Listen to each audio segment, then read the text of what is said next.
Hi dears, welcome back to green home.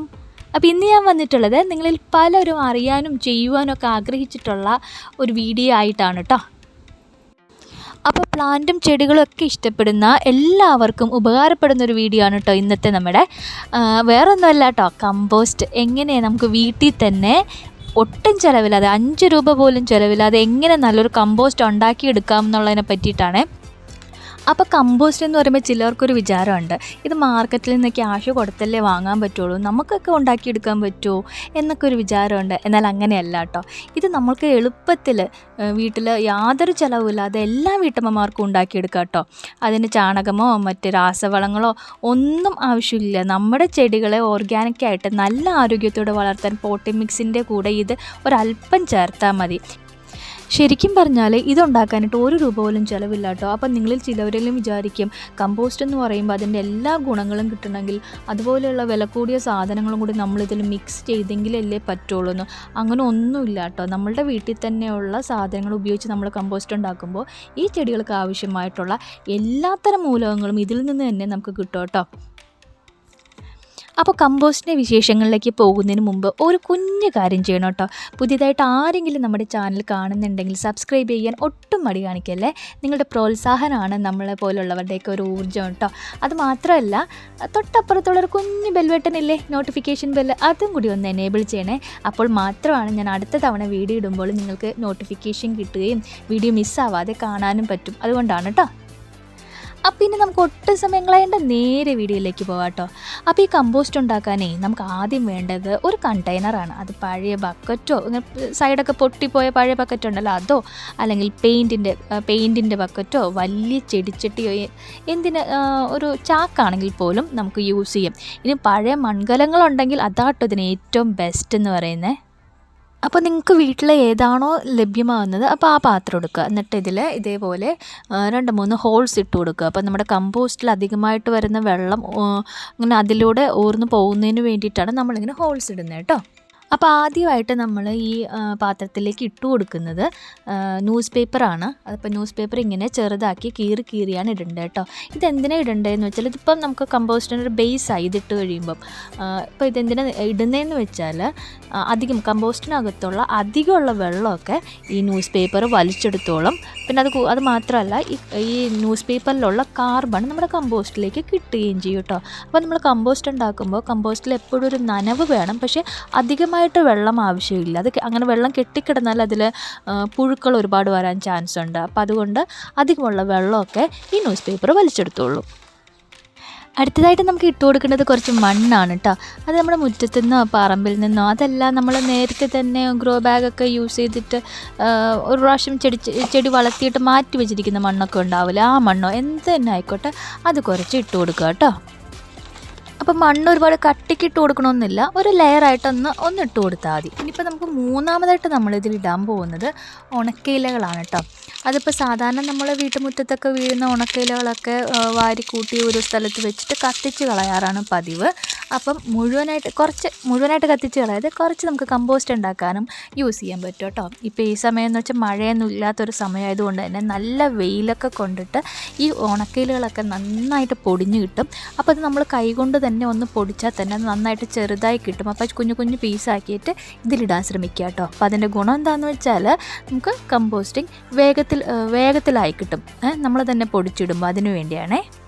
അപ്പോൾ ഈ ഉണക്കലകളിൽ നിന്നാണ് കേട്ടോ നമ്മുടെ കമ്പോസ്റ്റിന് ആവശ്യമായിട്ടുള്ള നല്ല രീതിയിലുള്ള കാർബണൊക്കെ കിട്ടുന്നത്. ഇനിയിപ്പോൾ നമുക്ക് ഇട്ട് കൊടുക്കേണ്ടത് അടുക്കള വേസ്റ്റാണ് കേട്ടോ. അടുക്കളയിൽ നമ്മൾ പച്ചക്കറികൾ അരിയുമ്പോൾ കിട്ടുന്നത് സവാളയുടെ തൊലി ഒക്കെ നമുക്ക് ഇതിലേക്ക് കമ്പോസ്റ്റിലേക്ക് ഇടാവുന്നതാണ് കേട്ടോ. പക്ഷേ ഈ അടുക്കള വേസ്റ്റ് ഇടാമെന്ന് പറഞ്ഞാലും എല്ലാത്തരം വേസ്റ്റൊന്നും ഇതിലിടാൻ പറ്റില്ല കേട്ടോ. അതെന്തൊക്കെയാണെന്ന് ഞാൻ പറഞ്ഞുതരാം. ഇപ്പം നമ്മൾ മീൻ വെട്ടിയതിന് ശേഷമുള്ള വേസ്റ്റ്, പിന്നെ വേവിച്ച ഫുഡ് ഐറ്റംസ്, ബേക്കറി ഐറ്റംസ്, മധുരമുള്ള മറ്റ് സാധനങ്ങൾ, അങ്ങനെയുള്ളതൊന്നും ഇതിലിടരുത് കേട്ടോ.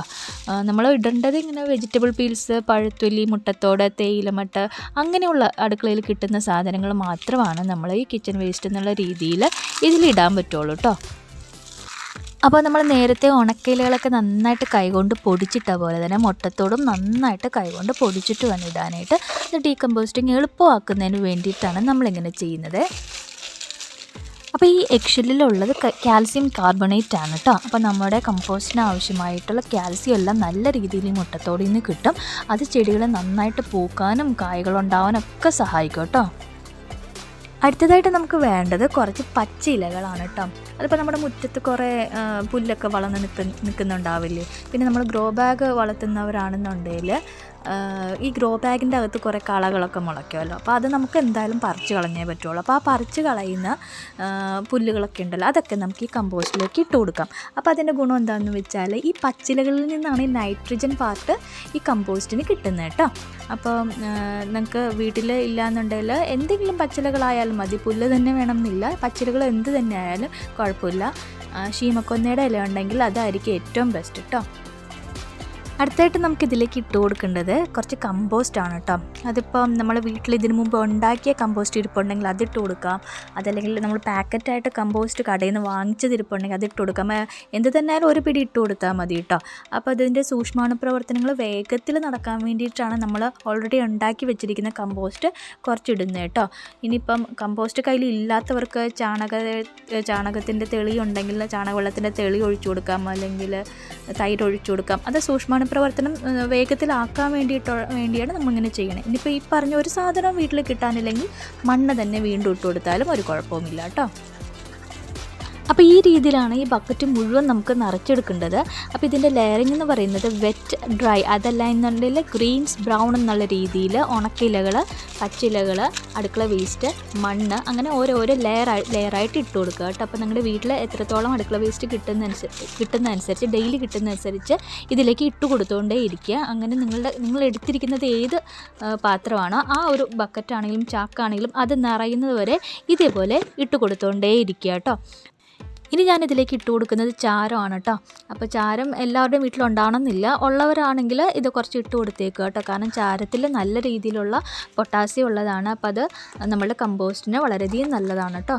അപ്പോൾ കുറച്ച് ചാരം കൂടി വിതറുക. ഒത്തിരി ഇടരുത്, കാരണം ചാരത്തിന് ഇച്ചിരി ചൂടുള്ള ഒരു അവസ്ഥയാണുള്ളത്. അതുകൊണ്ട് ഒരുപാട് ചാരം ഇടേണ്ട ആവശ്യമില്ല. ചെറുതായിട്ട് ചാരം ഇട്ട് കൊടുക്കുക കേട്ടോ. ഉണ്ടെങ്കിൽ മാത്രം നിങ്ങളിതിട്ടാൽ മതി. ഇനി ബക്കറ്റ് നിറഞ്ഞതിന് ശേഷം ഏറ്റവും മുകളിലായിട്ട് കുറച്ച് മണ്ണാണ് നമുക്ക് വിതറി കൊടുക്കേണ്ടത്.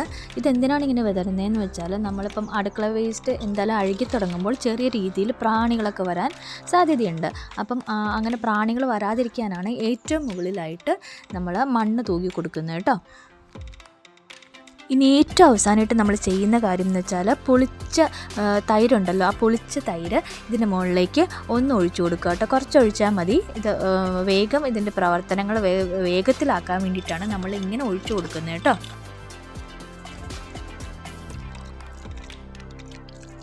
ഇനി നമ്മൾ അവസാനമായിട്ട് ചെയ്യേണ്ട കാര്യം എന്താണെന്ന് വെച്ചാൽ ഈ കമ്പോസ്റ്റിങ് വേഗത്തിൽ നടക്കണമെങ്കിൽ ഇതിൻ്റെ അകത്ത് ഒരു നനവ് ആവശ്യമാണ്. അപ്പോൾ അതിന് വേണ്ടിയിട്ട് കുറച്ച് വെള്ളം ഒഴിച്ചു കൊടുക്കുക. വെള്ളം കോരി ഒഴിച്ചു കൊടുക്കേണ്ട കാര്യമൊന്നുമില്ല കേട്ടോ. ഇത് ഫുൾ നനവുണ്ടാകണം എന്ന് മാത്രമേ ഉള്ളൂ. അപ്പോൾ ഇച്ചിരി വെള്ളം ഒഴിച്ചു കൊടുക്കുക. ഇത് അഴുകി തുടങ്ങുമ്പോൾ തനിയെ കുറച്ച് വെള്ളം അടുക്കള വേസ്റ്റിൽ നിന്നൊക്കെ ഊറി വന്നോളൂ കേട്ടോ. ഏറ്റവും അവസാനമായിട്ട് ഒരു മൂടിപ്പാത്രം എടുത്തിട്ട് ഇത് നന്നായിട്ട് അടച്ചു വയ്ക്കുക. അടച്ച് നമ്മൾ വെക്കേണ്ടത് ഏതിലൊരു ഷെയ്ഡുള്ള സ്ഥലത്ത് വേണം വെക്കേണ്ടത്. അധികം വെയിലടിക്കുന്ന സ്ഥലത്ത് ഇത് കൊണ്ട് വെക്കരുത്. ഇനി മഴക്കാലത്താണ് നിങ്ങളിത് ഉണ്ടാക്കുന്നതെങ്കിൽ മഴവെള്ളം വീഴാതിരിക്കാനായിട്ട് പ്രത്യേകം ശ്രദ്ധിക്കണം കേട്ടോ. പിന്നെ ഉണ്ടല്ലോ, ഇതിനകത്ത് വെള്ളം കൂടിപ്പോവാതിരിക്കാൻ പ്രത്യേകം ശ്രദ്ധിക്കണേ. വെള്ളം കൂടിപ്പോയാൽ ഇതിൽ നിന്ന് ദുർഗന്ധം ഉണ്ടാവാനായിട്ട് നല്ല സാധ്യതയുണ്ട്. ഇനി വെള്ളം കുറഞ്ഞു പോയെങ്കിലോ ഈ ഡീകമ്പോസ്റ്റിംഗ് ഭയങ്കര സ്ലോ ആയിപ്പോവും. അതുകൊണ്ടാണ് എപ്പോഴും ഒരു നനവ് ഉണ്ടാവണമെന്ന് പറയുന്നത് കേട്ടോ. പിന്നെ ഉണ്ടല്ലോ, ആഴ്ചയിൽ 2 തവണ ഇതൊന്ന് ഇളക്കി കൊടുക്കാനും മറക്കരുത് കേട്ടോ. ഇത് കൂടാതെ ഇതിൻ്റെ അടിയിൽ നമ്മൾ ഈ ബക്കറ്റിൻ്റെ അടിയിൽ ഹോൾസ് ഇട്ടിട്ടുണ്ടായിരുന്നല്ലോ, ആ ദ്വാരത്തിലൂടെ ഇതിന് ജൈവ സ്ലറി കൂടുതലായിട്ട് വെള്ളം ഉണ്ടാകുന്ന ടൈമിൽ ഇറങ്ങി വരാൻ സാധ്യതയുണ്ട്.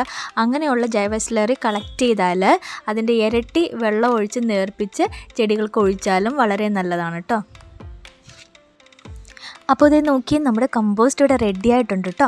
അപ്പോൾ ഒരു 35 മുതൽ 40 ദിവസത്തിനുള്ളിൽ തന്നെ ഇത് നല്ല രീതിയിൽ കമ്പോസ്റ്റായി കിട്ടും. എന്നാലും ചെറിയ ഇതൊക്കെ ഇനിയിപ്പോൾ മുട്ടത്തോട് പോലെയുള്ളതൊക്കെ അലിഞ്ഞു ചേരാനായിട്ട് കുറച്ചുകൂടി ദിവസം എടുക്കും. പൂർണ്ണമായിട്ടും ഇത് കമ്പോസ്റ്റായി മാറാനായിട്ട് ഏകദേശം ഒരു 2 മാസം 60 ദിവസത്തോളം എടുത്താൽ നല്ല രീതിയിൽ ഇത് കമ്പോസ്റ്റായിട്ട് കിട്ടും കേട്ടോ.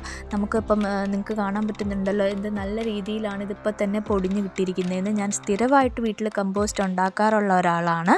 അപ്പോൾ നമ്മൾ ഇനി മുതൽ വെറുതെ കാശ് കൊടുത്ത് കടയിൽ നിന്നും കമ്പോസ്റ്റ് വാങ്ങിക്കേണ്ട യാതൊരുവിധ ആവശ്യമില്ല. നിങ്ങൾക്ക് എല്ലാവർക്കും നല്ല രീതിയിൽ തീർത്തും ചിലവില്ലാതെ അവനവൻ്റെ വീട്ടിലെ വേസ്റ്റ് കളയുകയും ചെയ്യാം. അത് ആ വേസ്റ്റ് ഉപയോഗിച്ചിട്ട് നമുക്ക് വളമാക്കി മാറ്റുകയും ചെയ്യാം. അപ്പോൾ എല്ലാ വീട്ടമ്മമാരും ഇതൊന്ന് ട്രൈ ചെയ്ത് നോക്കണം കേട്ടോ. ഇനി കമ്പോസ്റ്റ് പൂർണ്ണമായിട്ടായി കഴിയുമ്പോഴും അതിൽ നനവുണ്ടെന്നുണ്ടെങ്കിൽ ഒരു വെയിലത്ത് ഒരു ദിവസം ഒന്ന് ഉണക്കിയെടുത്താൽ മതിയാവും കേട്ടോ. അതാകുമ്പോഴത്തേക്കും കുറേ നാളത്തേക്ക് നമുക്കിങ്ങനെ സൂക്ഷിച്ച് വെച്ചിട്ട് ആവശ്യാനുസരണം ചെടികൾക്ക് ഇട്ട് കൊടുത്താൽ മതിയാവും കേട്ടോ. അപ്പോൾ നല്ല രീതിയിൽ എങ്ങനെയാണ് ചിലവ് കുറഞ്ഞ മാർഗ്ഗത്തിലൂടെ കമ്പോസ്റ്റിനെ ഉണ്ടാക്കുന്നതെന്ന് നിങ്ങളെല്ലാവർക്കും മനസ്സിലായില്ലേ?